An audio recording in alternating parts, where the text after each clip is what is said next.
Hey there theme park fans, Gio here for Independent Guides. So it's been a while since my last video and it's been a busy couple of months. I've been working on our brand new guidebook to Disneyland Paris for 2021, so that's now out, but this video is not about Disneyland Paris, it's not even about Disney. You've seen the title, you know this is our Universal Studios Beijing construction update for the middle of March. So where are we? We're about 2 months away from the expected opening date of this new theme park resort, and it's just outside Beijing in China. We last looked at the park on the 1st of January, so it's been about 2.5 months, and thanks to the power of social media and a lot of leaks, we have an even better idea of how far along everything is. If you've missed my earlier videos on the resort, I'm going to put a card up now to a playlist where you can watch the 3 videos about this resort that I've already made. You can also find that in the description as well, and if you haven't watched those, then go and watch those first and then come back to this video. As with other videos of this type, themeparks.com has been an invaluable resource for collecting all these photos in one place, so thank you to everyone on that website. So let's get into it, and remember to stay tuned all the way to the end because this park might actually be opening up earlier than we first thought. Starting off in the Jurassic World area of the park, one thing that was missing last time are the attraction and retail signage, so you know what the building is. So we can see that the ride marquee for the Jurassic World Adventure is now up. We have the logo there. Doesn't look like we have the actual attraction name on there yet, but we do have the sign for Jurassic Traders, and there's this really cool bit of theming at the front of the store as well. We can also see that the Birds of Prey Cafe sign is up too, and the sign for Raptor Encounter, which is a meet and greet with a raptor. So it's really cool to see that this has made it as an opening day attraction. I think it's also really interesting to see that this has an express pass queue, and that's not really very usual for character meet and greets. We also finally got a better look inside the Camp Jurassic and Aviary sections, and this is the part of the park that has the powered coaster that goes indoors and outdoors. So someone's leaked what looks like official documents.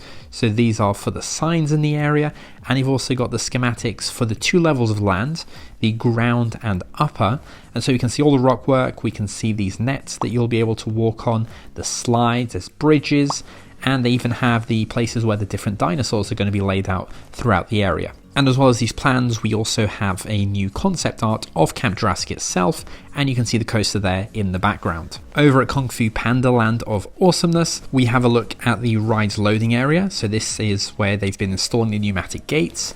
We also have these dragon-like boats on the ceiling, and we can see that there's still a huge amount of painting to be done in this land. It's unlike any of the other lands which look largely complete. And it seems like this is the one that's the furthest behind, but I have no doubt it's going to be ready for opening day. Something I hadn't previously spotted is that there's going to be some kind of adventure playground or a ropes course or something in this part of the park.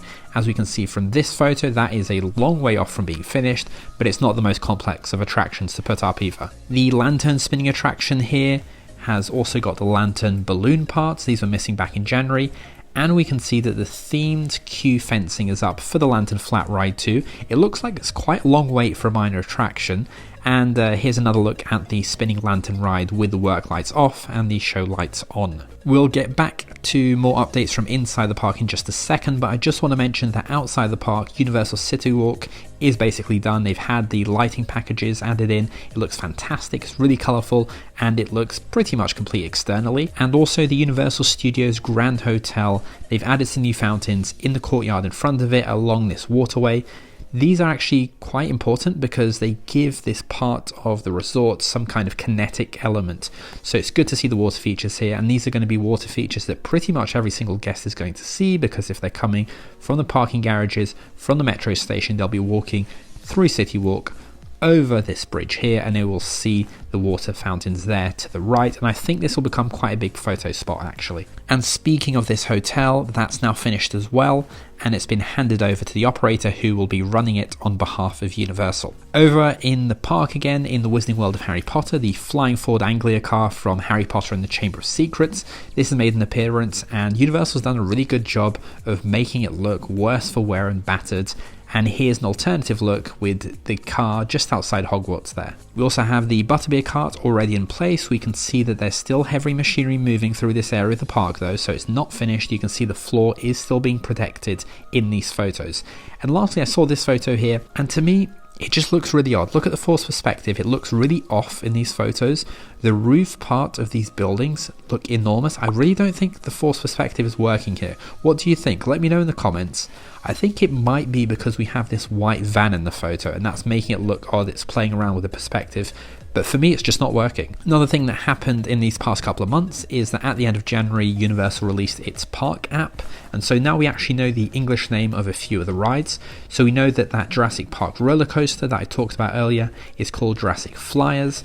And we know that the How to Train Your Dragon show that's coming to the Hollywood area is called Untrainable. Over in Minion Land, we have a look inside the Illumination Theatre, so this is going to present Sing on Tour. I really like the look of this area. You've got these minions dotted around everywhere. I think this shop here just looks hilarious. And over at Waterworld, which looks very much complete when we looked at the previous updates, the park are quite rightfully adding a new backdrop which is going to hide the apartment buildings. I actually mentioned these in the previous video, and it looks like basically that this is going to cover those buildings so you won't have to stare at them while you're watching the show. Now before we go, when is this park going to open? So although the park's rumoured opening date is May 2021, one of the contractors on the project, who's called Metallurgical Corporation of China, says that trial operations are going to begin as early as this month. That'll mean they'll be thoroughly testing all the procedures with basically test guests, and this is usually friends and family of the employees and the employees themselves. And then that means that very soon after that you'll have the media, you'll have the special guests that will be invited in, so we'll have lots on social media fairly soon, maybe even as early as next month in April, and then it's expected that the resort will be fully open to the public in May.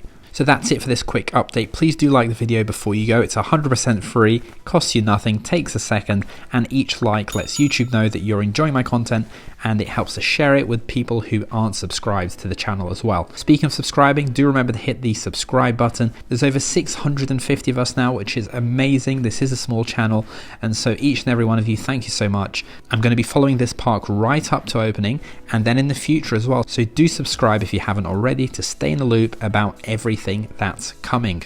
I'm also currently working on a video about the construction progress of other big theme park projects. So we have Super Nintendo World, which is coming to Universal Hollywood. The Japanese version is actually opening now, and so it'll be interesting to see what Universal Studios Hollywood does different. Are we going to get the same Super Nintendo World rides, or are there going to be extra bits already for this new land? Also got a video about the new lands coming to Tokyo Disney Resort and Disneyland Paris and how the progress is getting along with those, and lots of other theme park projects, theme parks that were never built, abandoned theme parks, rides that never made it, rides that are coming.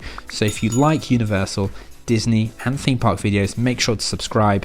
And finally, if you're visiting Universal or Disney theme parks this year, make sure to check out independentguidebooks.com for my guidebooks. Thanks for watching. I'm Gia for Independent Guides, and I'll see you in the next video.